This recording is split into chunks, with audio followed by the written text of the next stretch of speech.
The Switch has become the console that saved Nintendo from its troubled Wii U era. With over 4 years under its belt now, it has quickly become one of the Japanese video game company's best-selling systems to date, revolutionizing handheld and home console gaming with its hybrid design. However, for the past few months, rumors and supposed leaks have swirled about a more powerful console revision coming in the form of a Switch Pro. While these rumors peaked in March of this year, they have been mostly quiet ever since. It seems that the most credible rumors of a Switch Pro came from a Bloomberg report mentioning a slightly larger OLED display, higher resolutions, and more powerful internals as well. Now, a new report from Bloomberg has added some additional details, confirming a potential release window for later this year. Bloomberg's latest Switch Pro report claims that the upcoming console revision will be priced higher than the base $300 model, and may actually see a reveal ahead of Nintendo's digital E3 presentation this June. Reportedly, the new Switch model will exist alongside the budget Switch Lite, while the original model is gradually phased out, with the Switch Pro ramping up production from October to December to prepare for release. The new Bloomberg report also claims that the reasoning for a pre-E3 reveal is so that developers can show off their more technically impressive upcoming titles for the system come June. The official name of the console is supposedly known only by select individuals at Nintendo, with assemblers beginning to ship units as early as July. Bloomberg adds that the widespread semiconductor shortage, which has affected the production of other new consoles like the Xbox Series S/X and the PS5, has also taken a toll on the Nintendo Switch revision. Prior to Bloomberg's new report, credible Nintendo insider Emily Rogers also strikingly similar new information on the new Switch model. In addition to confirming Bloomberg's previous claims about a new display and more powerful chips, Rogers also reiterates that Nintendo is aiming for a Switch Pro release sometime around September and October, with an official reveal potentially coming sooner than previously thought. While nothing is official just yet, it seems that Bloomberg and Rogers are on the same page about many details regarding the Switch revision. Fans have debated whether the console will be revealed at E3, or whether it will be revealed this year at all, but it seems that in typical Nintendo fashion, fans can expect some surprises in the coming months.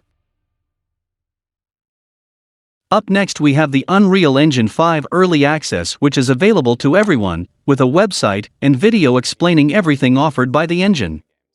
Epic Games has established itself as an important fixture in the gaming world. With a deeply entrenched revenue stream from Fortnite, Epic has been able to undertake ambitious ventures like the Epic Games Store and the acquisition of ArtStation. Of course, even before Fortnite became a runaway phenomenon, Epic held sway over one of the most important pieces of modern game property, the Unreal Engine.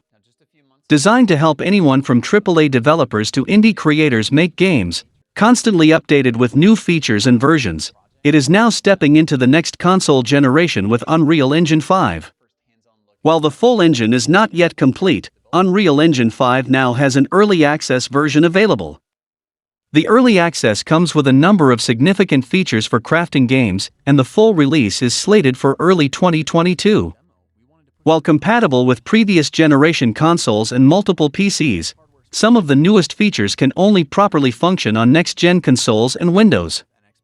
Epic itself is already putting the engine to use, as next Gears of War game is already planned to utilize Unreal Engine 5, hopefully to its fullest potential. The two major features that are exclusive to next-gen consoles and Windows are called Nanite and Lumen. Nanite is a graphics feature, allowing incredibly detailed environs to be placed in-engine, supposedly lowering polygon count to grant greater detail.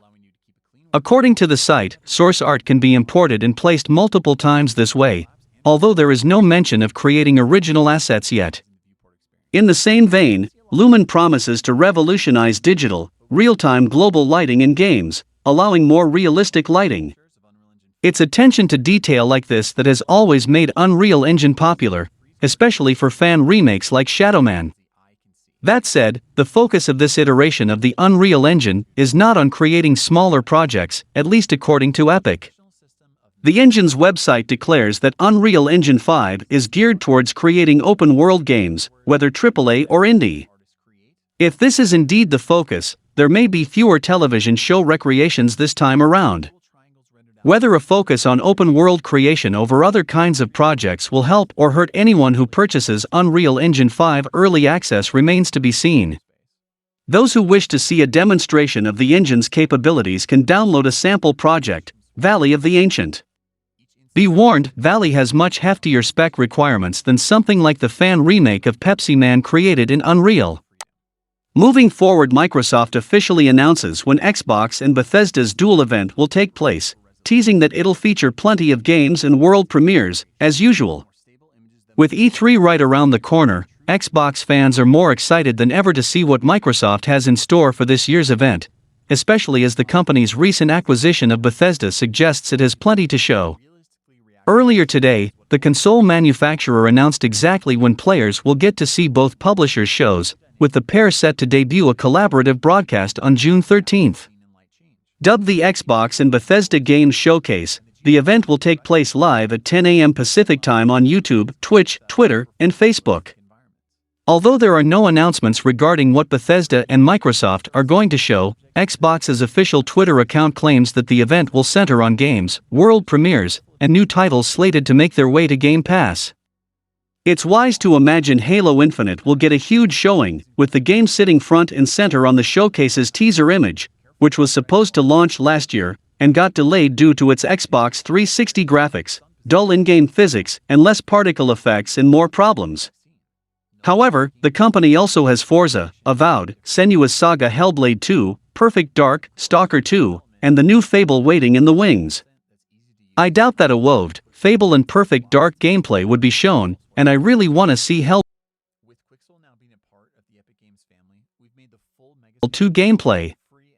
Meanwhile, Bethesda has more than its fair share of exciting games to show, whether that's the recently announced Indiana Jones adaptation or Starfield, which has been the source of plenty of recent rumors and speculation. The publisher's two biggest games slated for this year are Deathloop and Ghostwire Tokyo, although both titles will be launching as console exclusives for the PlayStation 5. It'll be interesting to see whether they make an appearance during the show, considering Bethesda will be sharing its time with Microsoft. The event is sure to be one to watch for Xbox and Bethesda fans, with this being their first E3 under the same roof. The annual convention is already shaping up to be a very different convention this year, going all digital for the first time. It will be hosted through an online portal, with fans able to visit virtual booths, chat in online forums, hang out in lounges, and even compete through integrated leaderboards. Although the lineup isn't as stacked as most years, there's still plenty of big names attending the event, including Nintendo, Square Enix, Capcom, Bandai Namco, Sega, and more, as E3 is set to take place between June 12th and June 15th. Xbox saying wait for E3 for over 5 years with no quality games, and it transitioned into wait for Gamescom, wait for Comic-Con, wait for the Game Awards, and all Xbox guys do is wait and wait and wait.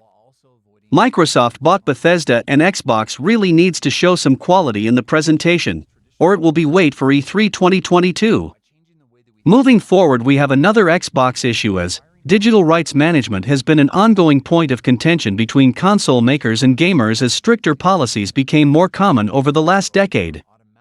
Stricter DRM stances by Microsoft and Sony coincided with an increasing digital marketplace and streaming options like Xbox Game Pass growing in popularity, but can also handcuff console owners' abilities to enjoy their games.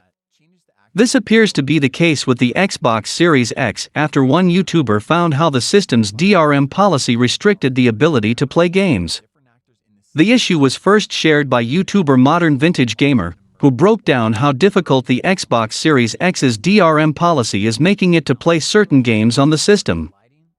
They first broke down how physical games are being impacted by the DRM policy, specifically backwards compatible titles. MVG explains the system reads physical Xbox, Xbox 360, and Xbox One games as a physical license, and the games need to be downloaded to the system. However, if the user is not connected to Xbox Live, or has their system set as their home console, they will be unable to play the game. They then went into how the DRM policy is impacting digital purchases and downloads from the Xbox Marketplace and Xbox Game Pass.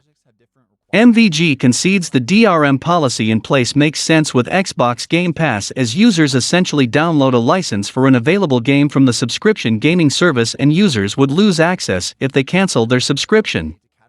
However, games purchased and downloaded directly from the Xbox Game Store are suffering from the same Xbox Live connectivity restriction. They then went into how the DRM policy is impacting digital purchases and downloads from the Xbox Marketplace and Xbox Game Pass. MVG concedes the DRM policy in place makes sense with Xbox Game Pass, as users essentially download a license for an available game from the subscription gaming service and users would lose access if they cancel their subscription. However, games purchased and downloaded directly from the Xbox Game Store are suffering from the same Xbox Live connectivity restriction. Last year, developer Media Molecule released Dreams, a game creation system that allows players to make whatever they imagine. Since then, some incredible creations have come out of Dreams, from music videos to full games.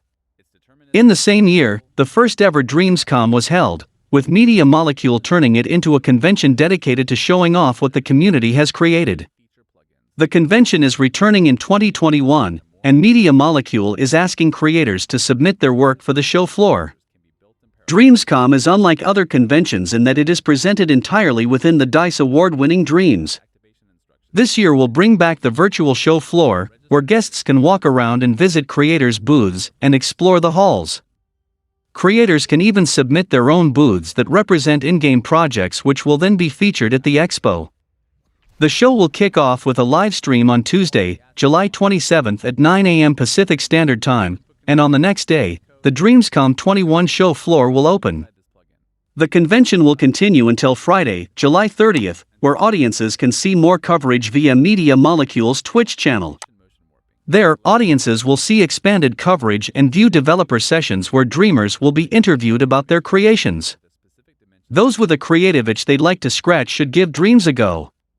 The projects that come out of the game run the gamut from the surreal and abstract to the very lifelike, such as the incredible realistic Walk in the Park project that has players take a leisurely walk through the woods.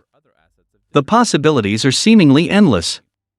Players even have the potential to create fully fledged games within Dreams, which has prompted other game developers to get in on the action.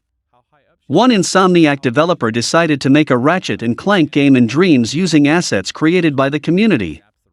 It isn't anything on the scale of Ratchet & Clank, Rift Apart, but it does happen to feature the same villain, Dr. Nefarious. Media Molecule dedicated an entire live stream to the project last August, where they spoke with the developer and checked in on the game's progress. Unfortunately, not all companies are so keen on their properties inspiring creations in Dreams. Shortly after the game released, Nintendo cracked down on Mario games created within Dreams, leaving many projects unfinished.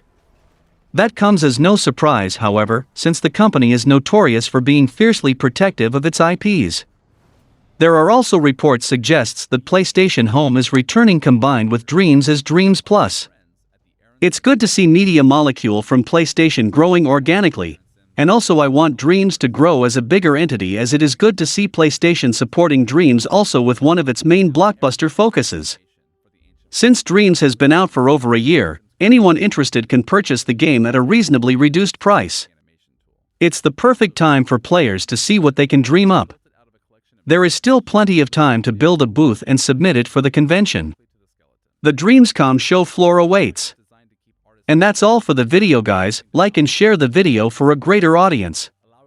Comment your thoughts on the topics, and if you want to contribute for the growth of the channel, the link to my PayPal in the video's description and in the channel banner. As my resources are very limited, donations are always appreciated, and it can help me to create more contents and share news consistently, and could open doors for live streams, game playthroughs, podcasts, merch, etc. Thanks for watching the video, subscribe to the channel and click the bell icon, and until then from SMPV it's goodbye.